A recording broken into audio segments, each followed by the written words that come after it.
নমস্কাৰ all of you আলিছাৰ Assam YouTube চেনেললৈ সকলোকে স্বাগতম জনাইছো। এইটো চেনেলত অসমৰ যিকোনো কম্পিটিটিভ এক্সামৰ বাবে ভিডিঅ'সমূহ লাভ কৰিব। এইটো চেনেলত জিটি আৰু পিজিটি টেটৰ বাবে সম্পূৰ্ণ সিলেবাস কভাৰ কৰা হৈছে। আপোনালোকে অনুগ্ৰহ কৰি সেই ভিডিঅ'সমূহ চাই ল'ব। আজি মই এইটো ভিডিঅ'ৰ জৰিয়তে তুৰ্কীৰ অসম আক্ৰমণ, কমতা ৰাজ্য, চুতীয়া ৰাজ্য, কছাৰী ৰাজ্য এই বিষয়ে ডিটেইলছত কুৱেশ্যনসমূহ আলোচনা কৰিম। আপোনালোকে অনুগ্ৰহ কৰি মোৰ ভিডিঅ'টো চাই থাকক। ভিডিঅ'টো ভাল পালে অনুগ্ৰহ কৰি মোৰ চেনেলটো সাবস্ক্ৰাইব কৰিব।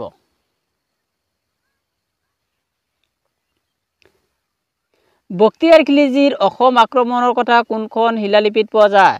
বখতিয়াৰ খিলজিৰ অসম আক্ৰমণ কৰাৰ কথা কোনখন শিলালিপিত উল্লেখ পোৱা যায়?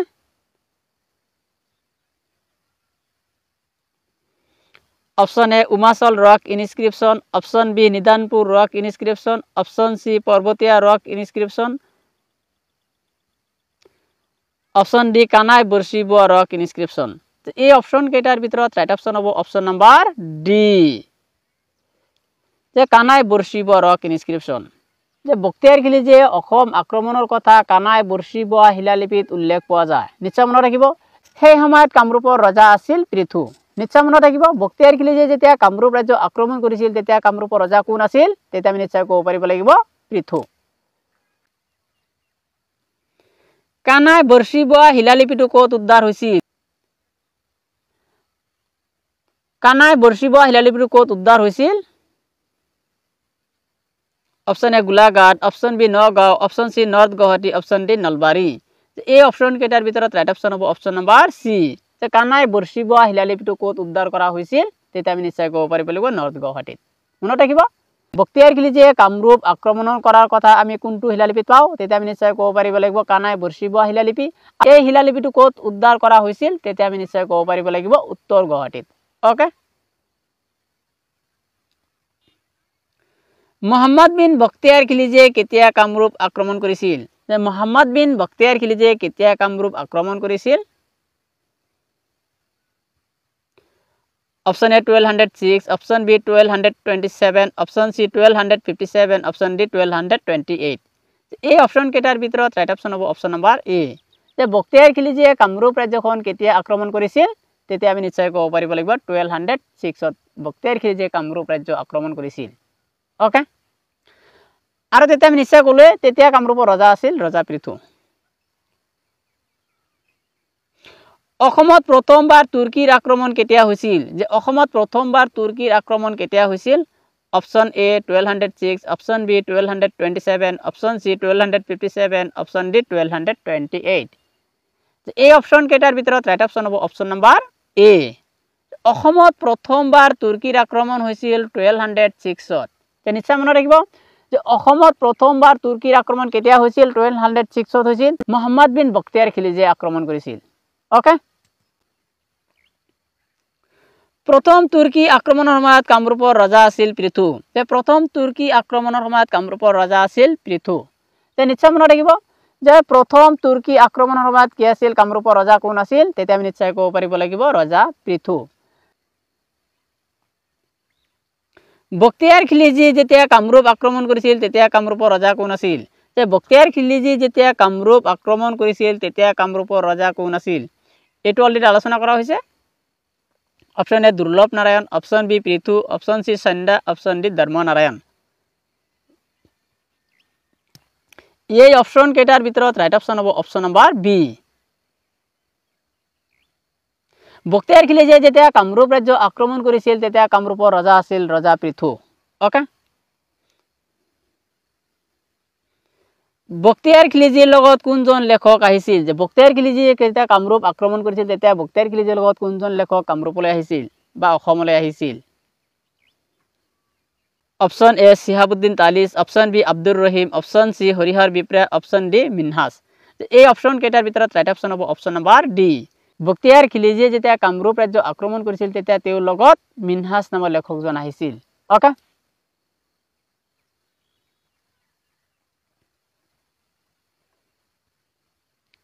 তাবাকাত-ই-নাছৰী গ্ৰন্থখন কোনে লিখিছিল? তাবাকাত-ই-নাছৰী গ্ৰন্থখন কোনে লিখিছিল? Option A Shihabuddin Talish, option B Abdur Rahim, option C Harihar Bipra, option D Minhaj. এই অপশন কেইটাৰ ভিতৰত ৰাইট অপশন হ'ব অপশন নম্বৰ ডি তাবাকাতে নাছৰী গ্ৰন্থখন মিনহাছে লিখিছিল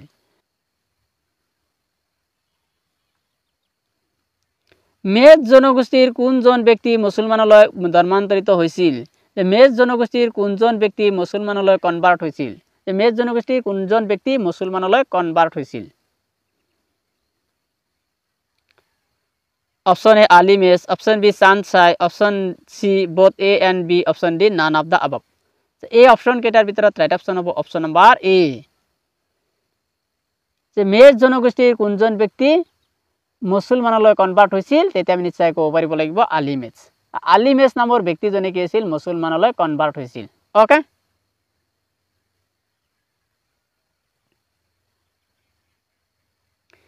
অসমত দ্বিতীয়বাৰ তুৰ্কীৰ আক্ৰমণ কেতিয়া হৈছিল অসমত দ্বিতীয়বাৰ তুৰ্কীৰ আক্ৰমণ কেতিয়া হৈছিল অসমত প্ৰথমবাৰ তুৰ্কীৰ আক্ৰমণ হৈছিল 1206 আৰু হেতু কৰিছিল মোহাম্মদ বিন বখতিয়াৰ খিলজীয়ে এইবাৰ হ'ল অসমত দ্বিতীয়বাৰ তুৰ্কীৰ আক্ৰমণ কেতিয়া হৈছিল option A 1206 option B 1227 option C 1257 option D 1228 এই অপশন কেইটাৰ ভিতৰত ৰাইট অপশন হ'ব অপশন নম্বৰ বি অসমত দ্বিতীয়বাৰ তুৰ্কীৰ আক্ৰমণ হৈছিল 1227 ওকে অসমত দ্বিতীয়বাৰ তুৰ্কীৰ আক্ৰমণ কোনে কৰিছিল হিজামুদ্দিন ইৱাজ মনত ৰাখিব অসমত দ্বিতীয়বাৰ তুৰ্কীৰ আক্ৰমণ কোনে কৰিছিল হিজামুদ্দিন ইৱাজ ওকে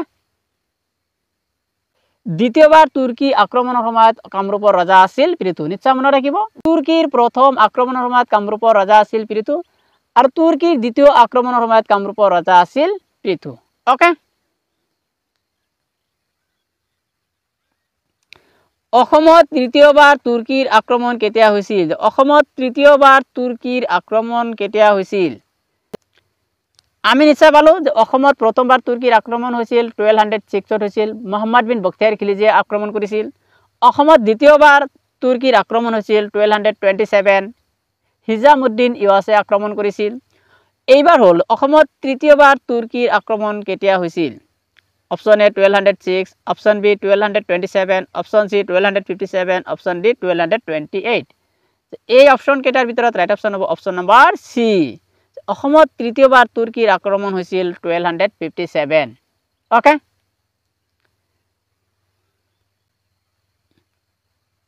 ইখতিয়াৰুদ্দিন মালিক উজবেক তুগৰিল খাই কিছিল আক্ৰমণ কৰিছিল অসমত তৃতীয়বাৰ তুৰ্কীৰ আক্ৰমণ কোনে কৰিছিল ইখতিয়াৰুদ্দিন মালিক উজবেক তুগৰিল খা ওকে মনত ৰাখিব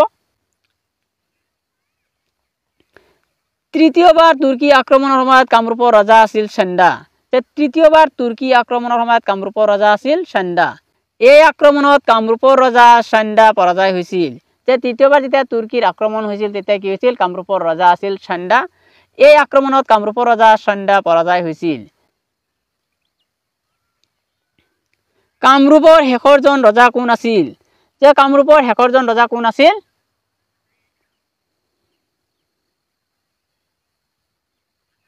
option A Bhaskar Barman option B Prithu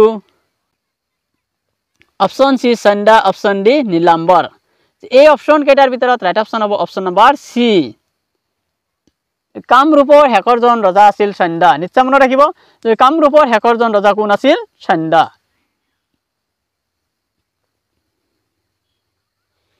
কমতা ৰাজ্যৰ প্ৰথমজন ৰজা কোন আছিল কমতা ৰাজ্যৰ প্ৰথমজন ৰজা কোন আছিল option A Durlabh Narayan option B Prithu option C Chanda option D Nilambar এই অপশন কেইটাৰ ভিতৰত ৰাইট অপশন হ'ব অপশন নম্বৰ সি কমতা ৰাজ্যৰ প্ৰথমজন ৰজা আছিল চন্দা নিশ্চয় মনত ৰাখিব যে কামৰূপ ৰাজ্যৰ শেষৰজন ৰজা আছিল চন্দা আৰু কমতা ৰাজ্যৰ প্ৰথমজন ৰজা আছিল চন্দা এই দুটাৰ মাজত আপোনালোকে কনফিউজ নহব যে কামৰূপৰ শেষৰজন ৰজা কোন আছিল চন্দা কমতা ৰাজ্যৰ প্ৰথমজন ৰজা আছিল চন্দা ওকে কমতেশ্বৰ বা কামেশ্বৰ উপাধি গ্ৰহণ কৰা প্ৰথমজন ৰজা কোন আছিল কমতেশ্বৰ বা কামেশ্বৰ উপাধি গ্ৰহণ কৰা প্ৰথমজন ৰজা কোন আছিল কমতা ৰাজ্যৰ ৰজাবিলাকে কি কৰিছিল কমতেশ্বৰ বা কামেশ্বৰ উপাধি গ্ৰহণ কৰিছিল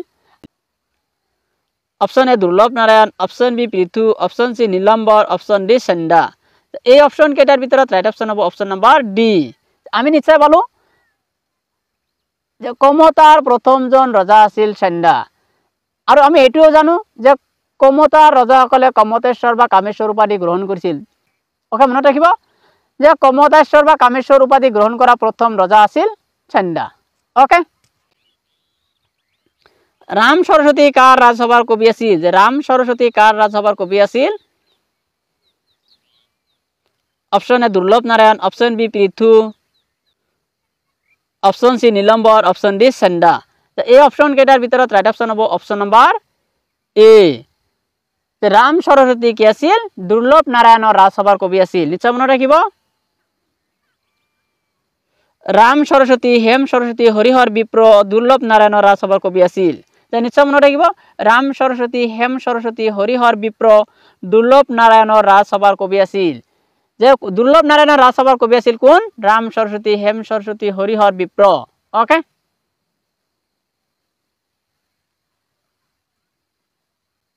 মোহাম্মদ বিন তুগলক কাৰ ৰাজত্বকালত কমতা ৰাজ্যক আক্ৰমণ কৰিছিল যে মোহাম্মদ বিন তুগলক কাৰ ৰাজত্বকালত কমতা ৰাজ্য আক্ৰমণ কৰিছিল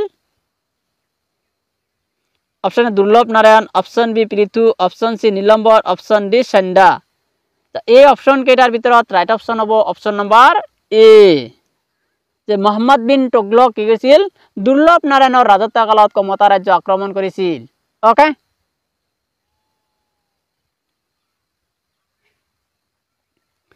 সিকন্দৰ শাহে কেতিয়া কমতা ৰাজ্য আক্ৰমণ কৰিছিল যে সিকন্দৰ শাহে কেতিয়া কমতা ৰাজ্য আক্ৰমণ কৰিছিল option A 1227 option B 1257 option C 1362 option D 1498 এই অপশন কেইটাৰ ভিতৰত ৰাইট অপশন হ'ব অপশন নম্বৰ সি যে সিকন্দৰ শাহে কি কৰিছিল 1362 কমতা ৰাজ্য আক্ৰমণ কৰিছিল যে নিশ্চয় মনত ৰাখিব সিকন্দৰ শাহে কেতিয়া কি কৰিছিল কমতা ৰাজ্য আক্ৰমণ কৰিছিল তেতিয়া আমি নিশ্চয় ক'ব পাৰিব লাগিব 1362 ওকে সেই সময়ত কমতা ৰাজ্যৰ ৰজা আছিল ইন্দ্ৰ নাৰায়ণ আৰু সেই সময়ত কি আছিল কমতা ৰাজ্যৰ ৰজা আছিল ইন্দ্ৰ নাৰায়ণ ওকে সিকন্দৰ শাহে যেতিয়া কমতা ৰাজ্য আক্ৰমণ কৰিছিল তেতিয়া কমতাৰ ৰজা কোন আছিল Indra Narayan okay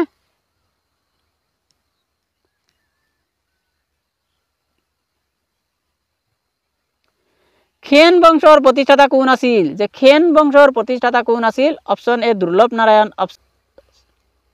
option B নীল Das option C Nilambar option সি চক্ৰধ্বজ এই অপশন কেইটাৰ ভিতৰত ৰাইট অপশন হ'ব অপশন নম্বৰ বি যে খেন বংশৰ প্ৰতিষ্ঠাতা আছিল নীল দাস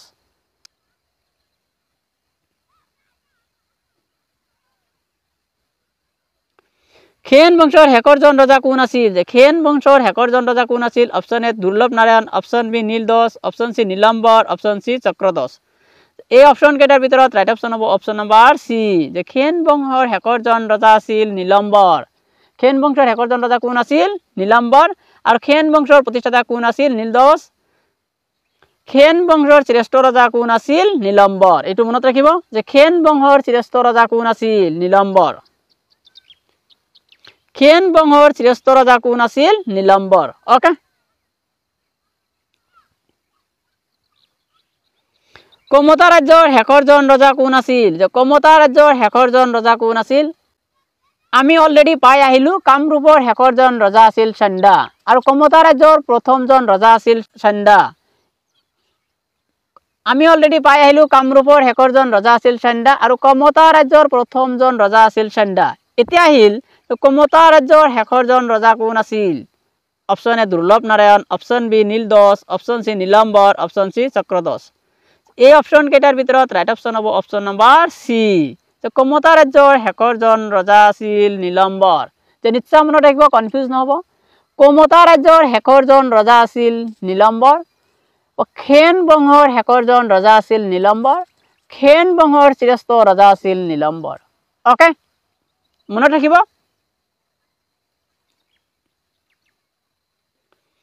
আলাউদ্দিন হুছেইন শাহে খেন বংশৰ কোনজন ৰজাৰ শাসন কালত কমতা ৰাজ্য আক্ৰমণ কৰিছিল আলাউদ্দিন হুছেইন শাহে খেন বংশৰ কোনজন ৰজাৰ শাসন কালত কমতা ৰাজ্য আক্ৰমণ কৰিছিল option A Durlabh Narayan option B Neel Das option C Nilambar option D Chakradhwaj এই অপশন কেইটাৰ ভিতৰত ৰাইট অপশন হ'ব অপশন নম্বৰ সি আলাউদ্দিন হোসেন শাহে খেন বংশৰ নীলম্বৰৰ শাসনকালত কমতা ৰাজ্য আক্ৰমণ কৰিছিল ওকে কেতিয়া আক্ৰমণ কৰিছিল 1498 ত ওকে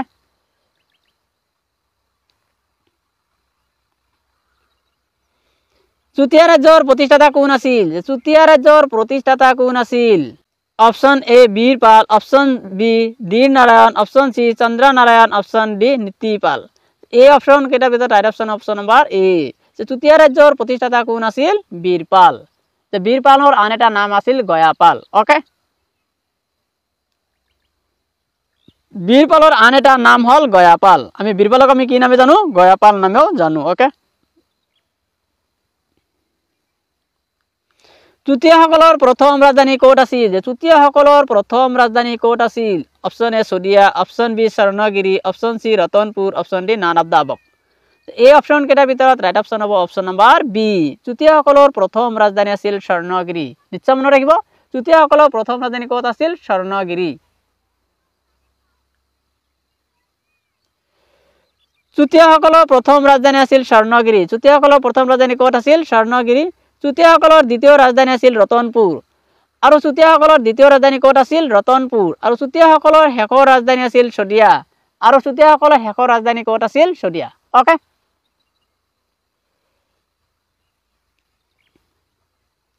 চুতীয়া ৰাজ্যৰ ৰাজধানী হল চুতীয়া ৰাজ্যৰ ৰাজধানী আছিল option A Sadiya option B Dimapur option C Charaideo option D none of the above এই অপশন কেইটাৰ ভিতৰত ৰাইট অপশন হ'ব অপশন নম্বৰ এ চুতীয়া ৰাজ্যৰ ৰাজধানী হল সদিয়া চুতীয়া ৰাজ্যৰ ৰাজধানী ক'ত আছিল সদিয়া নিশ্চয় মনত ৰাখিব কিন্তু যদি প্ৰশ্নত সোধে চুতীয়া ৰাজ্যৰ প্ৰথম ৰাজধানী ক'ত আছিল তেতিয়া আমি নিশ্চয় ক'ব পাৰিব লাগিব স্বৰ্ণগিৰি ওকে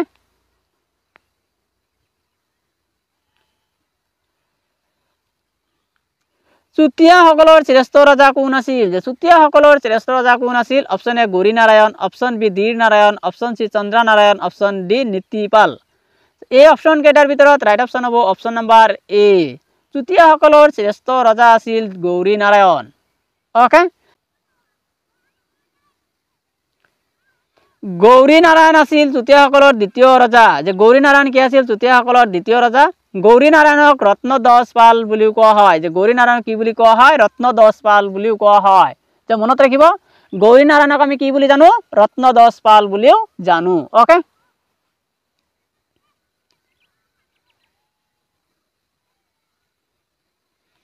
চুতীয়াসকলৰ ৰাজধানী সদিয়াত কোনে প্ৰতিষ্ঠা কৰিছিল চুতীয়াসকলৰ ৰাজধানী সদিয়াত কোনে প্ৰতিষ্ঠা কৰিছিল option A Gauri Narayan option B Dhir Narayan option C Chandra Narayan option D Nitipal এই অপশন কেইটাৰ ভিতৰত ৰাইট অপশন হ'ব অপশন নম্বৰ এ চুতীয়াসকলৰ ৰাজধানী সদিয়াত কোনে প্ৰতিষ্ঠা কৰিছিল তেতিয়া আমি নিশ্চয় ক'ব পাৰিব লাগিব গৌৰী নাৰায়ণ আৰু গৌৰী নাৰায়ণক আমি কি নামে জানো ৰত্নদশ পাল নামেও জানো ওকে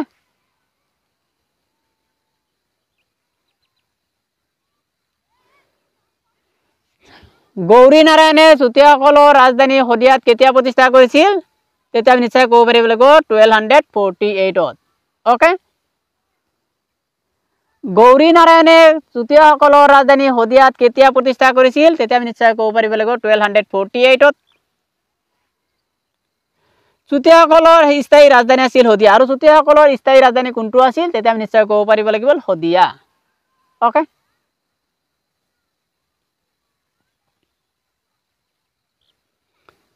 চুতীয়াসকলৰ শেষৰজন ৰজা কোন আছিল চুতীয়াসকলৰ শেষৰজন ৰজা কোন আছিল option A Gauri Narayan option B Dhir Narayan option C Chandra Narayan option D Nitipal এই অপশন কেইটাৰ ভিতৰত ৰাইট অপশন হ'ব অপশন নম্বৰ ডি চুতীয়াসকলৰ শেষৰজন ৰজা আছিল নীতিপাল আৰু চুতীয়াসকলৰ প্ৰথমজন ৰজা আছিল বীৰপাল ওকে বীৰপালে আছিল চুতীয়া ৰাজ্যৰ প্ৰতিষ্ঠাতা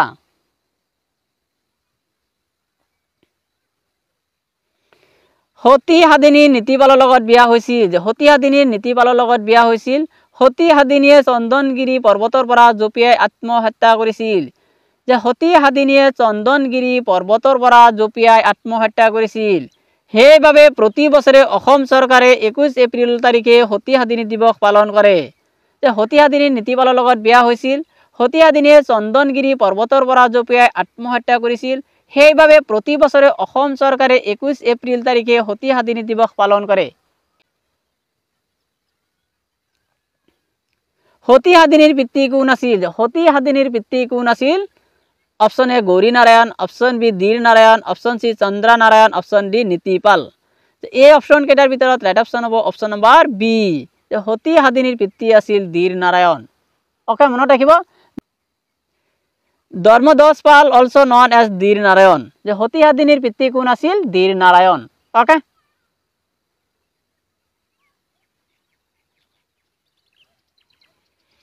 কোনজন চুতীয়া ৰজাই নিজৰ পুতেকৰ বিয়া কমতা ৰজা সন্ধ্যা জীয়েকৰ লগত সম্পন্ন কৰিছিল কোনজন চুতীয়া ৰজাই নিজৰ পুতেকৰ বিয়া কমতা ৰজা সন্ধ্যা জীয়েকৰ লগত সম্পূৰ্ণ কৰিছিল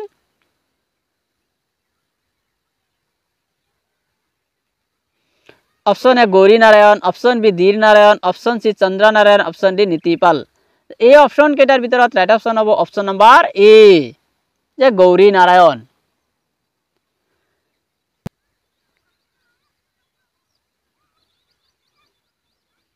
চুতীয়া ৰজাসকলে নিৰ্মাণ কৰা তাম্ৰেশ্বৰী মন্দিৰত কাক উপাসনা কৰা হৈছিল চুতীয়া ৰজাসকলে নিৰ্মাণ কৰা তাম্ৰেশ্বৰী মন্দিৰত কাক উপাসনা কৰা হৈছিল option A Vishnu option B option C Shiva option D none of the above এই অপশন কেইটাৰ ভিতৰত ৰাইট অপশন হ'ব অপশন নম্বৰ বি ওকে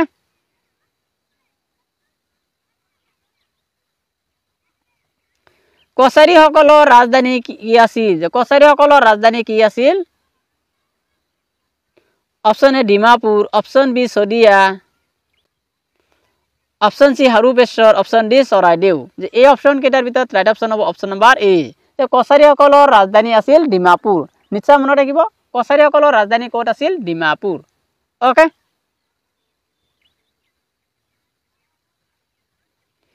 কোনজন আহোম ৰজাই কছাৰীসকলক থাপিত সঞ্চিত ৰজা পাতিছিল যে কোনজন আহোম ৰজাই কছাৰীসকলক থাপিত সঞ্চিত ৰজা পাতিছিল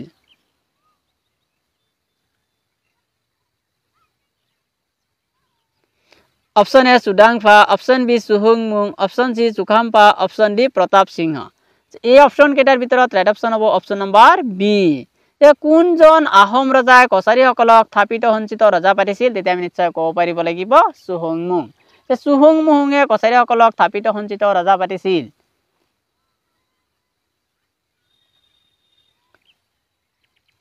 কছাৰীসকলৰ থাপিত সঞ্চিত ৰজাজন কোন আছিল কছাৰীসকলৰ থাপিত সঞ্চিত ৰজাজন কোন আছিল সুহুংমুঙে কছাৰীসকলক থাপিত সঞ্চিত ৰজা পাতিছিল আৰু সেই থাপিত সঞ্চিত ৰজাজন কোন আছিল option A Indra Narayan option B Gobinda Chandra option D Detchung option D none of the above এই অপশন কেইটাৰ ভিতৰত ৰাইট অপশন হ'ব অপশন নম্বৰ সি যে কছাৰীসকলৰ থাপিত সঞ্চিত ৰজাজন আছিল ডেটচুং নিশ্চয় মনত ৰাখিব কছাৰীসকলৰ থাপিত সঞ্চিত ৰজাজন কোন আছিল তেতিয়া আমি নিশ্চয় ক'ব পাৰিব লাগিব ডেটচুং ওকে আৰু কছাৰীসকলক কেতিয়া থাপিত সঞ্চিত ৰজা পাতিছিল 1526 ওকে কোনজন কছাৰী ৰজাই আহোমসকলক পৰাস্ত কৰাৰ পিছত প্ৰতাপ নাৰায়ণ উপাধি গ্ৰহণ কৰিছিল কোনজন কছাৰী ৰজাই আহোমসকলক পৰাস্ত কৰাৰ পিছত প্ৰতাপ নাৰায়ণ উপাধি গ্ৰহণ কৰিছিল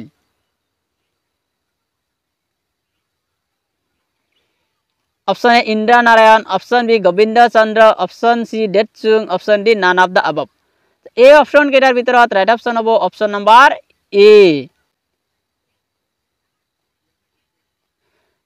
কোনজন কছাৰী ৰজাই আহোমসকলক পৰাস্ত কৰাৰ পিছত প্ৰতাপ নাৰায়ণ উপাধি গ্ৰহণ কৰিছিল তেতিয়া আমি নিশ্চয় ক'ব পাৰিব লাগিব Indra Narayan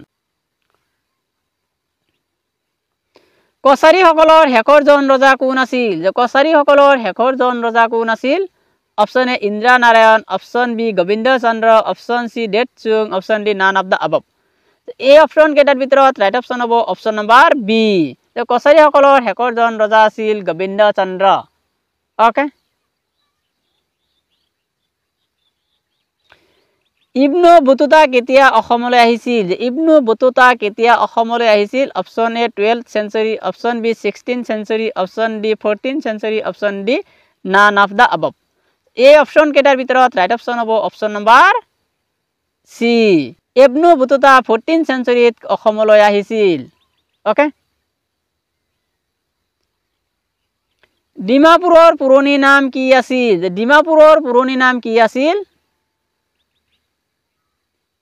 option A Bengmara, option B Hirimbapur, option C Diphu, option D Khagrijan. এই অপশন কেইটাৰ ভিতৰত ৰাইট অপশন হ'ব অপশন নম্বৰ বি, যে ডিমাপুৰৰ পুৰণি নাম আছিল হিৰিম্বাপুৰ। ওকে। নগাঁৱৰ পুৰণি নাম কি আছিল? যে নগাঁৱৰ পুৰণি নাম কি আছিল? Option A Bengmara, option B Hirimbapur, option C Diphu, option D Khagrijan. এই অপশন কেইটাৰ ভিতৰত ৰাইট অপশন হ'ব অপশন নম্বৰ ডি, যে নগাঁৱৰ পুৰণি নাম আছিল খাগৰিজান। ওকে। তিনিচুকীয়াৰ পুৰণি নাম কি আছিল? যে তিনিচুকীয়াৰ পুৰণি নাম কি আছিল? Option A Bengmara, option B Hirimbapur, option C Diphu, option D Khagrijan. এই অপশন কেইটাৰ ভিতৰত ৰাইট অপশন হ'ব অপশন নম্বৰ এ, যে তিনিচুকীয়াৰ পুৰণি নাম আছিল বেংমাৰা। ওকে। কাছাৰৰ পুৰণি নাম কি আছিল? যে কাছাৰৰ পুৰণি নাম কি আছিল? Option A Bengmara, option B Hirimba, option C Diphu, option D Khagrijan. এই অপশন কেইটাৰ ভিতৰত ৰাইট অপশন হ'ব অপশন নম্বৰ বি, কাছাৰৰ পুৰণি নাম আছিল Hidimba. Okay.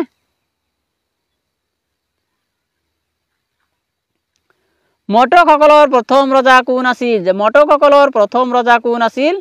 Option A Sarbananda Singha, option B Gobinda Chandra, option C Nitipal, option D none of the above. এই অপশন কেইটাৰ ভিতৰত ৰাইট অপশন হ'ব অপশন নম্বৰ এ, যে মটকসকলৰ প্ৰথমজন ৰজা আছিল সৰ্বানন্দ সিংহা। ওকে। যে সৰ্বানন্দ সিংহাই আছিল মটকসকলৰ প্ৰথমজন ৰজা। Thank you everyone. আপোনালোকে অনুগ্ৰহ কৰি মোৰ চেনেলটো ছাবস্ক্ৰাইব কৰিব।